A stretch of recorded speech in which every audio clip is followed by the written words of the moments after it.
सगळ्या देशाचं लक्ष लागलेल्या पश्चिम बंगाल विधानसभा निवडणुकीत ममता बॅनर्जी यांची पोलादी राजवट मोदी शहा यांनी अखेर उखडून टाकली। खरं तर बहुतेक एक्झिट पोल हे भाजपच्या बाजूने होते, तरीही ममता बॅनर्जी या सहजासहजी हार मानणार नाहीत असं मत मांडलं जात होतं।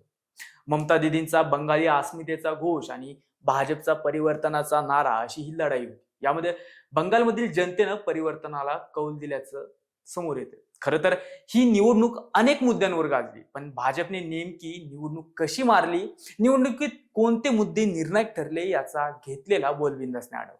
नमस्कार, मी श्रीहरी आणि आपण बघताय बोलबिंदास। पश्चिम बंगाल अनेक वर्ष डाव्यांचा गड म्हणून ओळखला जायचा। त्यानंतर ममता बॅनर्जी यांच्या तृणमूल काँग्रेसने पश्चिम बंगालमध्ये आपली मोनोपॉली तयार केली। भाजपला मात्र तिथं फारसा जनाधार कधी मिळालाच नाही, त्यामुळं सत्ताही त्यांच्यापासून दूर राहिली। मागच्या निवडणुकीत मात्र भाजपनं 77 जागा मिळवत विरोधी पक्ष नेते पटकावलं। स्वाभाविकच यंदाच्या निवडणुकीत भाजप सर्व शक्तीनिशी मैदानात उतरलं। पंतप्रधान नरेंद्र मोदी, गृहमंत्री अमित शहा यांच्यासह अनेक मंत्री, खासदार, आमदार सगळेच मैदानात उतरले। साम दाम दंडभेद अशा सगळ्याच हत्यारांचा भाजपनं टोकदारपणे वापर केला। त्यामुळं ममता दीदींचा काटा काढणे भाजपला शक्य झालंय असं म्हणतात। ममता बॅनर्जी यांनी बंगालची अस्मिता आणि प्रादेशिक स्वाभिमान यावर भर दिला। भाजपने घुसखोरी, राष्ट्रीय नागरिक नोंदणी, नागरिकत्व सुधारणा कायदा, तसेच कायदा सुव्यवस्था आणि कथित भ्रष्टाचार हे मुद्दे आक्रमकपणे पुढे मांडले। विशेषतः बांगलादेशातून होणारी घुसखोरी हा मुद्दा सीमावर्ती भागात प्रभावी ठरू शकतो अशी भाजपची रणनीती होती। हे सर्व मुद्दे भाजपसाठी फलदायी ठरल्याचं निकालाच्या आकडेवारीवरून दिसून येते। बंगालमधील मोठा मतदार वर्ग स्थानिक प्रश्नांशी अधिक जोडलेला होता, जसे की कल्याणकारी योजना, महिलांसाठीच्या योजना, ग्रामीण विकास आणि थेट लाभ हस्तांतरण। याशिवाय ममता बॅनर्जी यांची लोकप्रियता हा देखील तृणमूल काँग्रेससाठी प्लस पॉइंट होता। परंतु त्यापेक्षा येथील मतदारांनी, विशेषतः महिलांनी सुरक्षेला अधिक प्राधान्य दिले। बंगालमधील महिला डॉक्टरवरील बलात्काराचे प्रकरण गाजले होतं।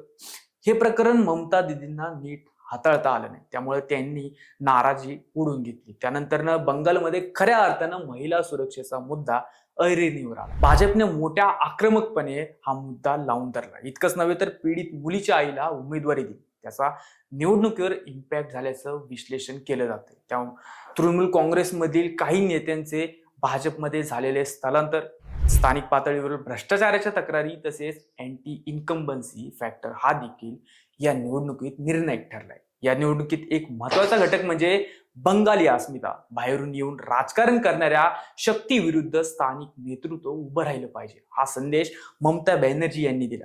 बंगालला बंगालीच चालवेल हा भावनिक मुद्दा त्यांनी ताकदीने मांडला। त्यामुळं भाजपचा राष्ट्रीय चेहरा काही प्रमाणात बाहेरचा वाटू लागेल असं वाटत होतं, पण बंगाली जनतेने यावेळी परिवर्तनाचा निर्धार केला होता। भाजपची सुप्त लाट बंगालमध्ये होती। उलट ममता बॅनर्जी यांचे आक्रस्थाळे राजकारण, रोजगाराचा अभाव याऐवजी एकदा भाजपला संधी देऊन बघूया असं येथील मतदारांनी ठरवलं आणि निकालात त्याचं प्रतिबिंब दिसलं।